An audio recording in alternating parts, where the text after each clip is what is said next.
I think we don't asking anymore ourselves why why we're looking at sustainability or positive impact travel. I think we're facing, challenges that we've never faced before, and it's come now to the fore, globally, that the biodiversity crisis and the climate crisis are, a reality that we have to face, and everybody has to take responsibility. And business has a great opportunity to be a force for good. So, I don't want to get too much into the why, but I think, first and foremost, there's us as humans and businesses in a living planet, where the planet is our life support system. So when people wonder why, sustainability, or why invest in that natural capital or that social capital, I think we have no choice, frankly. But the exciting thing now is that sustainability, responsibility, positive impact travel is definitely becoming a sellable thing. There's been a lot of wonders, a lot of pushback from the sector before, saying, it's boring, people don't want to hear, they just want to have a holiday. But actually they now want to hear.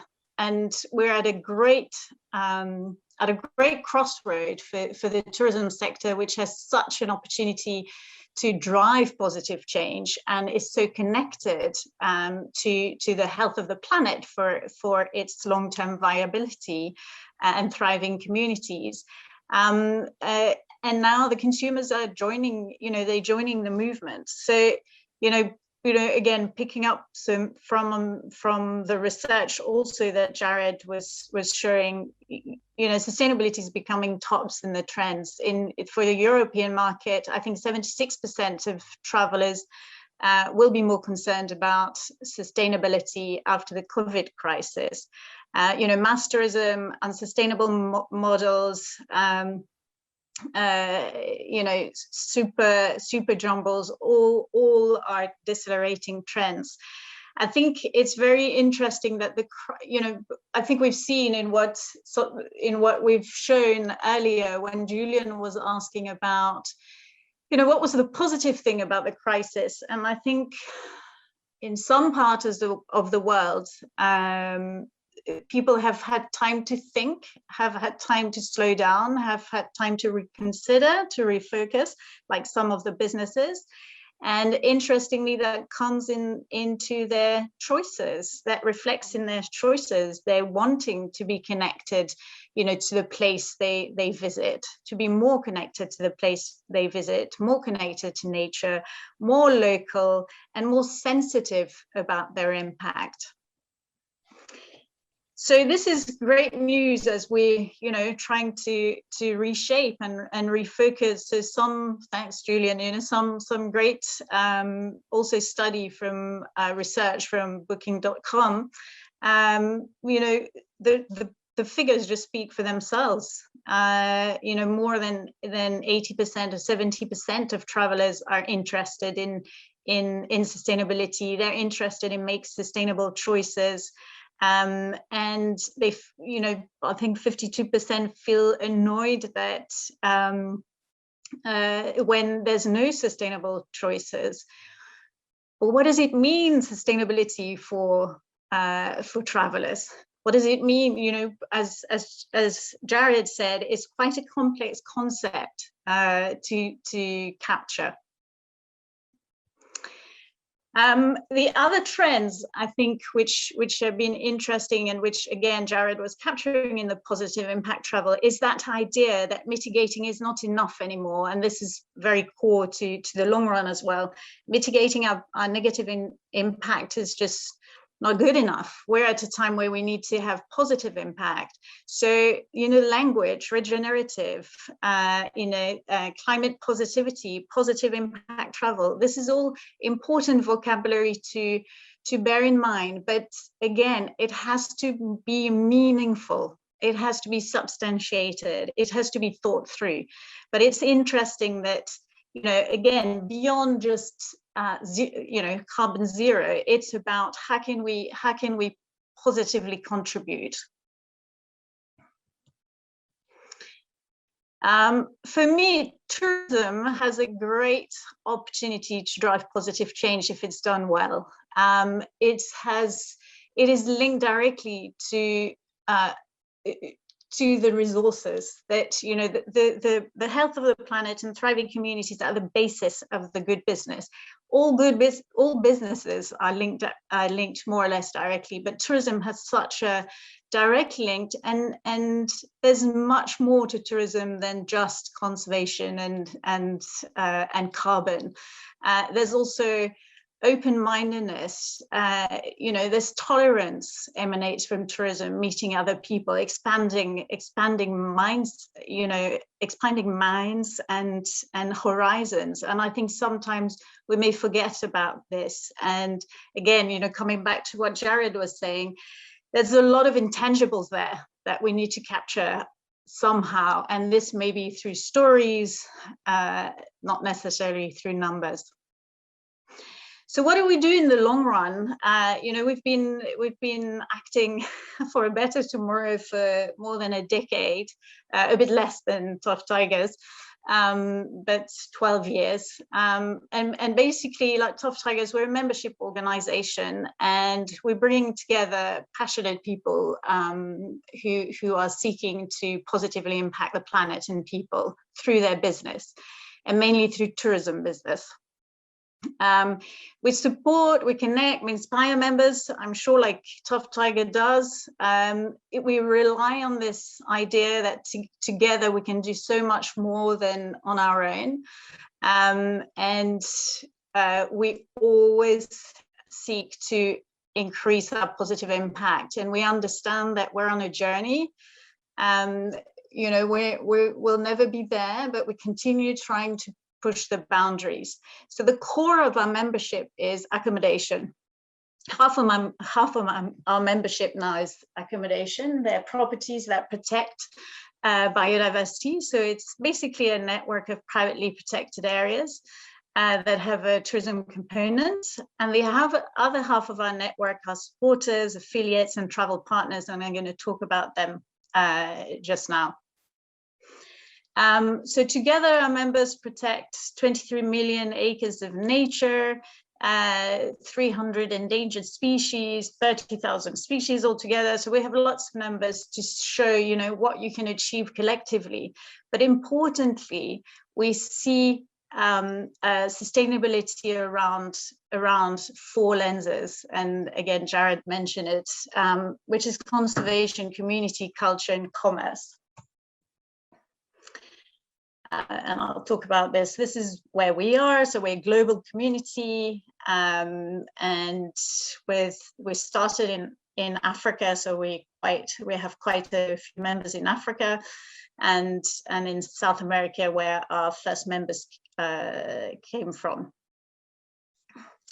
And the idea of the long run was really to create a blueprint for how do we shift business practices so that we look at a long-term future, long-term viability of the business, but also long-term conservation. So our mandate is really a conservation one. It's about conserving landscape in perpetuity, and all our members are engaged in a journey together.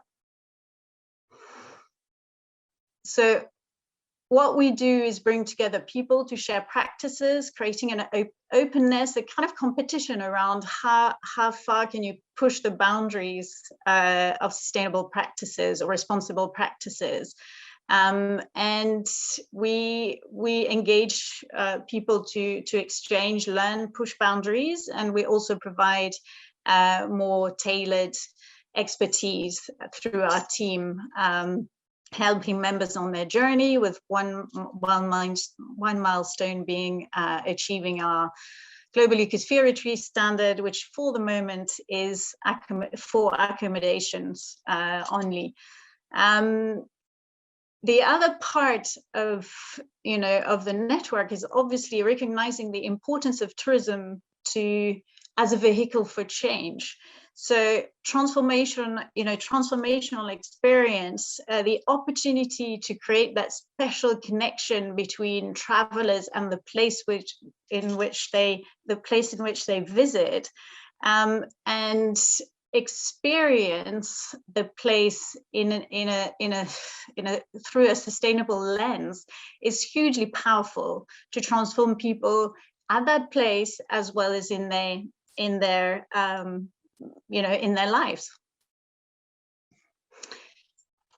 So come back to the 4 C's, because this is really one pillar of the long run, and it's a hugely transferable tools from accommodation to any business, and it's really looking at sustainability from this 4 lens: conservation, community, culture, and commerce. And the idea is that to be truly sustainable, to really look at the long term, all these aspects need to be in balance, and the business and the finance is a huge aspect of long-term viability. Obviously, all of these aspects build on each other and interact in complex ways. So the idea is to really achieve this balance, but it's also to recognize that this is the balance, that we are looking for balance. So, the bottom line is just not enough. It has, it's the 3 P's, it's the 4 C's, but we cannot just look at the finance. And this is not, or the finance as we conceptualize it now, because we can only capture capital investments. But what about the investment in nature that we need to do, and the investments in the nurturing of communities we're part of? This is sometimes difficult to capture from a financial perspective. So the idea is really to keep in mind, these 4 aspects of all these things that we need to balance. The other strong principle of the 4 C's is really to take a 360-degree view of your business, of a business or a project, through these lens of sustainability. And it's also about the idea of net positive impact. So again, in each of the C's, we're looking at both mitigating negative impacts. So for example, in conservation, we're looking at environmental management practices, as well as what are we doing to conserve biodiversity. In community, what we're looking at is both being fair, providing a stimulating workplace, as well as how do we engage in the local community and help local community thrive and the local economy. In the culture, it's about our business culture, as well as being stewards of the culture we're operating on, and how to celebrate this culture in respectful ways. And commerce is about our business, how to envisage long-term viability for our business. And the 4 C's is very much about a 100-year horizon. So we quit a three-year business cycle to, okay, what is it that we want to, what is it that we want our place to look like? What is it, that we want to see when, in 10 years, 15 years, 100 years. So as I said before, the long run was really much an accommodation organization, and slowly it became obvious that we're missing parts of the value chain. But also we started to have quite a interest from travel partners, travel designers, travel agents who were pushing the boundaries on their part to kind of join the discussion. But also we feel that our travel partners are such a key linchpin. We have accommodation that doing extraordinary work on the ground. We now have travelers who are want to travel to these places, and the linchpin between both are tour operators, travel agents, designers, and how do we get everyone to embrace a sustainable ethics and shift mindset, shift the paradigm.